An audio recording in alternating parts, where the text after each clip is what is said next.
Marie, on a décidé qu'il valait mieux que tu sautes Noël cette année. C'est l'INSEE qui reçoit. Marie, on a décidé qu'il valait mieux que tu sautes Noël cette année. C'est l'INSEE qui reçoit. On veut quelque chose de discret. C'était tout. Pas de salutation. Pas de ponctuation. Pas de chaleur. Le message venait de ma mère, Diane Callahan, et il s'est illuminé sur l'écran de mon téléphone au moment même où je sortais une plaque de scone au camembert du four. La cuisine sentait encore le zeste d'orange et la cannelle.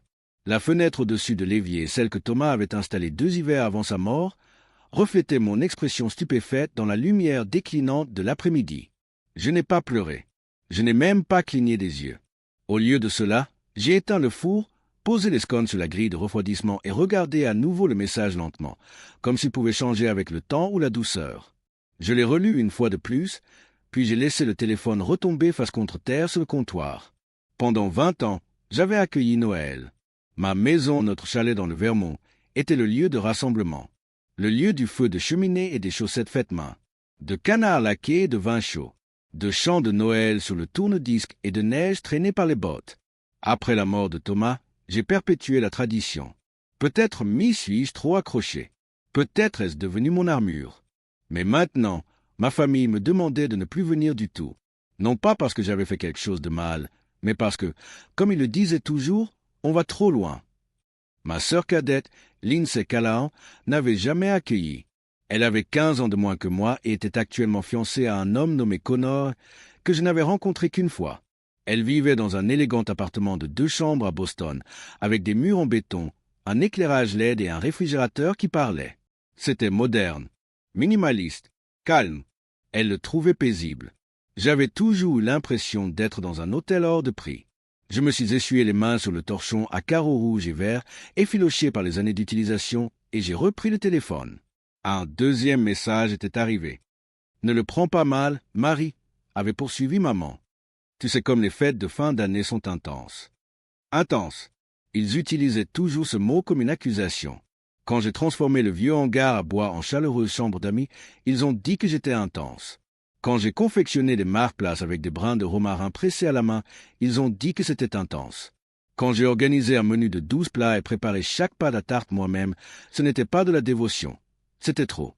Peu importe qu'ils soient venus année après année, qu'ils aient mangé chaque bouchée, qu'ils aient emporté les restes dans du papier aluminium, qu'ils se soient assis près du feu, dans la maison même qu'ils disaient maintenant être trop loin. J'ai fait défiler la page et j'ai tapé une réponse. Compris. Savourez votre paix. J'ai été surpris par la stabilité de mes doigts. Je ne me suis pas défendu. Je n'ai pas expliqué. Je n'ai pas demandé à venir de toute façon. Au lieu de cela, je me suis dirigé vers le buffet en cèdre dans un coin de la salle à manger et j'ai ouvert le 2e tiroir. À l'intérieur se trouvait un carnet de notes en cuir usé, les bords gondolés, les pages tachées par une vieille sauce au canneberge. Je l'ai ouvert à la page marquée « Dernier Noël au chalet, menu provisoire ». Je l'avais déjà planifié en silence. De toute façon, ce serait ma dernière année à recevoir. Le chalet était trop difficile à gérer seul. Les factures de chauffage, les réparations du toit, les longs hivers. Mais si ça se terminait ainsi, si je n'étais pas le bienvenu, alors j'en ferais quand même quelque chose. Seulement, pas pour eux. Debout près de la fenêtre, je regardais la neige commencer à tomber à travers les arbres nus et je murmurais, moitié pour moi-même, moitié pour le passé. Alors cette année, je préparais Noël pour quelqu'un qui en a encore envie. Je n'ai pas fermé l'œil de la nuit. J'étais allongé dans mon lit, la couette tirée jusqu'au menton, écoutant le grincement du vieux radiateur et le murmure du vent contre les vitres. Thomas appelait ça la berceuse de décembre, ce mélange de métal, de vent et de neige. Vers 3 heures du matin, je me suis levé, j'ai descendu l'escalier à pas feutrés en chaussettes de laine et j'ai allumé le poêle. La cuisine semblait différente maintenant, pas vraiment vide. Plutôt une scène après la tombée du rideau. J'ai mis la bouilloire en marche et rouvert le carnet. Ces dernières, au début, j'ai pensé inviter des voisins, ou des amis de la bibliothèque, ou même simplement me préparer un repas et mettre un couvert pour Thomas. Marie, on a décidé qu'il valait mieux que tu sautes Noël cette année. C'est l'INSEE qui reçoit. Marie, on a décidé qu'il valait mieux que tu sautes Noël cette année. C'est l'INSEE qui reçoit. On veut quelque chose de discret. C'était tout. Pas de salutation, pas de ponctuation, pas de chaleur. Le message venait de ma mère, Diane Callahan, et il s'est illuminé sur l'écran de mon téléphone au moment même où je sortais une plaque de scone au camembert du four. La cuisine sentait encore le zeste d'orange et la cannelle. La fenêtre au-dessus de l'évier, celle que Thomas avait installée 2 hivers avant sa mort, reflétait mon expression stupéfaite dans la lumière déclinante de l'après-midi. Je n'ai pas pleuré. Je n'ai même pas cligné des yeux.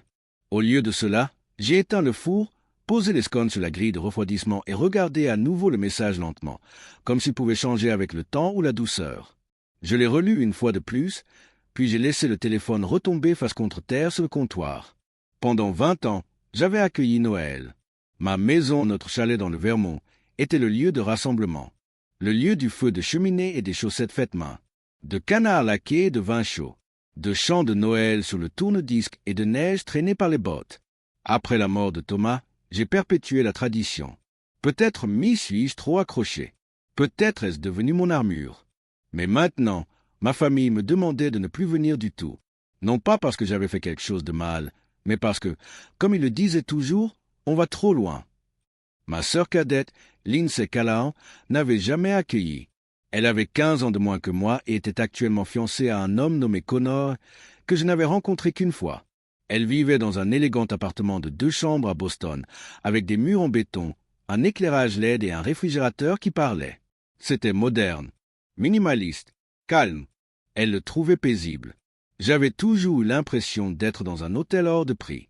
Je me suis essuyé les mains sur le torchon à carreaux rouges et verts, effiloché par les années d'utilisation, et j'ai repris le téléphone. Un deuxième message était arrivé. « Ne le prends pas mal, Marie », avait poursuivi maman. Tu sais comme les fêtes de fin d'année sont intenses. Intenses. Ils utilisaient toujours ce mot comme une accusation. Quand j'ai transformé le vieux hangar à bois en chaleureuse chambre d'amis, ils ont dit que j'étais intense. Quand j'ai confectionné des marque-places avec des brins de romarin pressés à la main, ils ont dit que c'était intense. Quand j'ai organisé un menu de 12 plats et préparé chaque pas de tarte moi-même, ce n'était pas de la dévotion. C'était trop. Peu importe qu'ils soient venus année après année, qu'ils aient mangé chaque bouchée, qu'ils aient emporté les restes dans du papier aluminium, qu'ils se soient assis près du feu, dans la maison même qu'ils disaient maintenant être trop loin. J'ai fait défiler la page et j'ai tapé une réponse. Compris. Savourez votre paix. J'ai été surpris par la stabilité de mes doigts. Je ne me suis pas défendu. Je n'ai pas expliqué. Je n'ai pas demandé à venir de toute façon. Au lieu de cela, je me suis dirigé vers le buffet en cèdre dans un coin de la salle à manger et j'ai ouvert le 2e tiroir. À l'intérieur se trouvait un carnet de notes en cuir usé, les bords gondolés, les pages tachées par une vieille sauce au canneberge. Je l'ai ouvert à la page marquée « Dernier Noël au chalet, menu provisoire ». Je l'avais déjà planifié en silence. De toute façon, ce serait ma dernière année à recevoir. Le chalet était trop difficile à gérer seul. Les factures de chauffage, les réparations du toit, les longs hivers. Mais si ça se terminait ainsi, si je n'étais pas le bienvenu, alors j'en ferais quand même quelque chose. Seulement, pas pour eux. Debout près de la fenêtre, je regardais la neige commencer à tomber à travers les arbres nus et je murmurais, moitié pour moi-même, moitié pour le passé. Alors cette année, je préparais Noël pour quelqu'un qui en a encore envie. Je n'ai pas fermé l'œil de la nuit. J'étais allongé dans mon lit, la couette tirée jusqu'au menton, écoutant le grincement du vieux radiateur et le murmure du vent contre les vitres. Thomas appelait ça la berceuse de décembre, ce mélange de métal, de vent et de neige. Vers 3 heures du matin, je me suis levé, j'ai descendu l'escalier à pas feutrés en chaussettes de laine et j'ai allumé le poêle. La cuisine semblait différente maintenant, pas vraiment vide. Plutôt une scène après la tombée du rideau. J'ai mis la bouilloire en marche et rouvert le carnet. Ces dernières, au début, j'ai pensé inviter des voisins, ou des amis de la bibliothèque, ou même simplement me préparer un repas et mettre un couvert pour Thomas. Marie, on a décidé qu'il valait mieux que tu sautes Noël cette année. C'est Lindsay qui reçoit. Marie, on a décidé qu'il valait mieux que tu sautes Noël cette année. C'est Lindsay qui reçoit. On veut quelque chose de discret. C'était tout. Pas de salutation, pas de ponctuation, pas de chaleur. Le message venait de ma mère, Diane Callahan, et il s'est illuminé sur l'écran de mon téléphone au moment même où je sortais une plaque de scone au camembert du four. La cuisine sentait encore le zeste d'orange et la cannelle. La fenêtre au-dessus de l'évier, celle que Thomas avait installée 2 hivers avant sa mort, reflétait mon expression stupéfaite dans la lumière déclinante de l'après-midi. Je n'ai pas pleuré. Je n'ai même pas cligné des yeux. Au lieu de cela, j'ai éteint le four, posé les scones sur la grille de refroidissement et regardé à nouveau le message lentement, comme s'il pouvait changer avec le temps ou la douceur. Je l'ai relu une fois de plus, puis j'ai laissé le téléphone retomber face contre terre sur le comptoir. Pendant 20 ans, j'avais accueilli Noël. Ma maison, notre chalet dans le Vermont, était le lieu de rassemblement. Le lieu du feu de cheminée et des chaussettes faites main. De canards laqués et de vin chaud. De chants de Noël sur le tourne-disque et de neige traînée par les bottes. Après la mort de Thomas, j'ai perpétué la tradition. Peut-être m'y suis-je trop accroché. Peut-être est-ce devenu mon armure. Mais maintenant, ma famille me demandait de ne plus venir du tout. Non pas parce que j'avais fait quelque chose de mal, mais parce que, comme il le disait toujours, on va trop loin. Ma sœur cadette, Lindsay Callahan, n'avait jamais accueilli. Elle avait 15 ans de moins que moi et était actuellement fiancée à un homme nommé Connor, que je n'avais rencontré qu'une fois.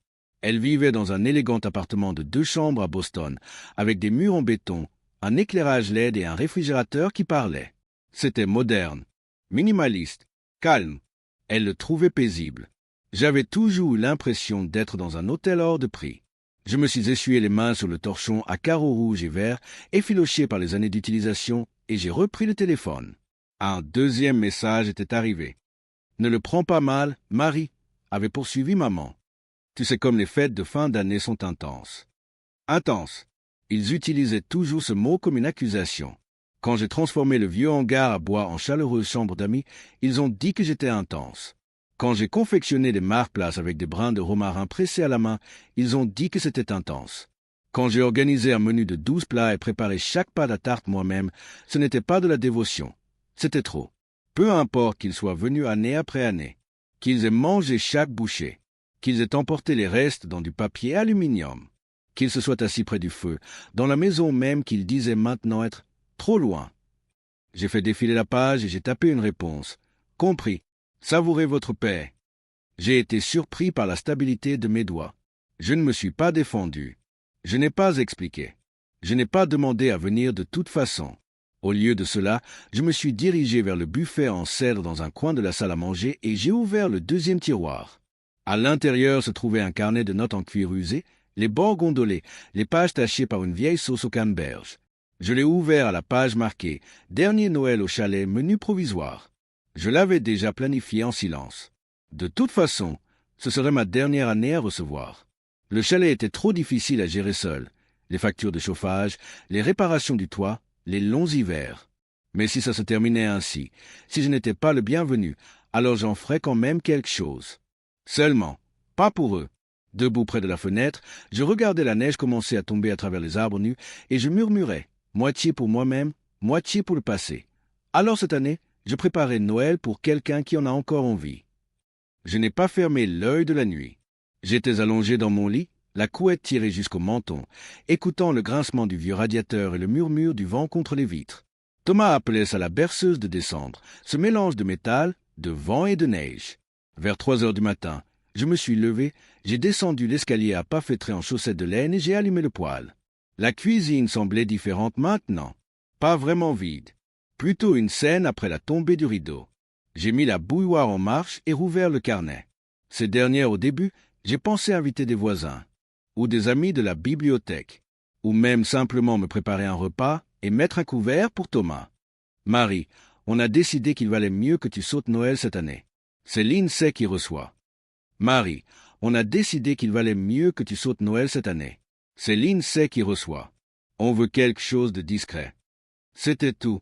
Pas de salutation, pas de ponctuation, pas de chaleur. Le message venait de ma mère, Diane Callahan, et il s'est illuminé sur l'écran de mon téléphone au moment même où je sortais une plaque de scone au camembert du four. La cuisine sentait encore le zeste d'orange et la cannelle. La fenêtre au-dessus de l'évier, celle que Thomas avait installée 2 hivers avant sa mort, reflétait mon expression stupéfaite dans la lumière déclinante de l'après-midi. Je n'ai pas pleuré. Je n'ai même pas cligné des yeux. Au lieu de cela, j'ai éteint le four, posé les scones sur la grille de refroidissement et regardé à nouveau le message lentement, comme s'il pouvait changer avec le temps ou la douceur. Je l'ai relu une fois de plus, puis j'ai laissé le téléphone retomber face contre terre sur le comptoir. Pendant 20 ans, j'avais accueilli Noël. Ma maison, notre chalet dans le Vermont, était le lieu de rassemblement. Le lieu du feu de cheminée et des chaussettes faites main. De canards laqués et de vin chaud. de chants de Noël sur le tourne-disque et de neige traînée par les bottes. Après la mort de Thomas, j'ai perpétué la tradition. Peut-être m'y suis-je trop accroché. Peut-être est-ce devenu mon armure. Mais maintenant, ma famille me demandait de ne plus venir du tout. Non pas parce que j'avais fait quelque chose de mal, mais parce que, comme il le disait toujours, on va trop loin. Ma sœur cadette, Lindsay Callahan, n'avait jamais accueilli. Elle avait 15 ans de moins que moi et était actuellement fiancée à un homme nommé Connor, que je n'avais rencontré qu'une fois. Elle vivait dans un élégant appartement de 2 chambres à Boston, avec des murs en béton, un éclairage LED et un réfrigérateur qui parlait. C'était moderne, minimaliste, calme. Elle le trouvait paisible. J'avais toujours eu l'impression d'être dans un hôtel hors de prix. Je me suis essuyé les mains sur le torchon à carreaux rouges et verts, effiloché par les années d'utilisation, et j'ai repris le téléphone. Un deuxième message était arrivé. Ne le prends pas mal, Marie, avait poursuivi maman. Tu sais comme les fêtes de fin d'année sont intenses. Intenses. Ils utilisaient toujours ce mot comme une accusation. Quand j'ai transformé le vieux hangar à bois en chaleureuse chambre d'amis, ils ont dit que j'étais intense. Quand j'ai confectionné des marque-places avec des brins de romarin pressés à la main, ils ont dit que c'était intense. Quand j'ai organisé un menu de 12 plats et préparé chaque pâte à tarte moi-même, ce n'était pas de la dévotion. C'était trop. Peu importe qu'ils soient venus année après année, qu'ils aient mangé chaque bouchée, qu'ils aient emporté les restes dans du papier aluminium, qu'ils se soient assis près du feu, dans la maison même qu'ils disaient maintenant être trop loin. J'ai fait défiler la page et j'ai tapé une réponse. Compris. Savourez votre paix. J'ai été surpris par la stabilité de mes doigts. Je ne me suis pas défendu. Je n'ai pas expliqué. Je n'ai pas demandé à venir de toute façon. Au lieu de cela, je me suis dirigé vers le buffet en cèdre dans un coin de la salle à manger et j'ai ouvert le deuxième tiroir. À l'intérieur se trouvait un carnet de notes en cuir usé, les bords gondolés, les pages tachées par une vieille sauce au canneberge. Je l'ai ouvert à la page marquée « Dernier Noël au chalet, menu provisoire ». Je l'avais déjà planifié en silence. De toute façon, ce serait ma dernière année à recevoir. Le chalet était trop difficile à gérer seul. Les factures de chauffage, les réparations du toit, les longs hivers. Mais si ça se terminait ainsi, si je n'étais pas le bienvenu, alors j'en ferais quand même quelque chose. Seulement, pas pour eux. Debout près de la fenêtre, je regardais la neige commencer à tomber à travers les arbres nus et je murmurais, moitié pour moi-même, moitié pour le passé. Alors cette année, je préparais Noël pour quelqu'un qui en a encore envie. Je n'ai pas fermé l'œil de la nuit. J'étais allongé dans mon lit, la couette tirée jusqu'au menton, écoutant le grincement du vieux radiateur et le murmure du vent contre les vitres. Thomas appelait ça la berceuse de décembre, ce mélange de métal, de vent et de neige. Vers 3 heures du matin, je me suis levé, j'ai descendu l'escalier à pas feutrés en chaussettes de laine et j'ai allumé le poêle. La cuisine semblait différente maintenant, pas vraiment vide. Plutôt une scène après la tombée du rideau. J'ai mis la bouilloire en marche et rouvert le carnet. Ces dernières, au début, j'ai pensé inviter des voisins, ou des amis de la bibliothèque, ou même simplement me préparer un repas et mettre un couvert pour Thomas.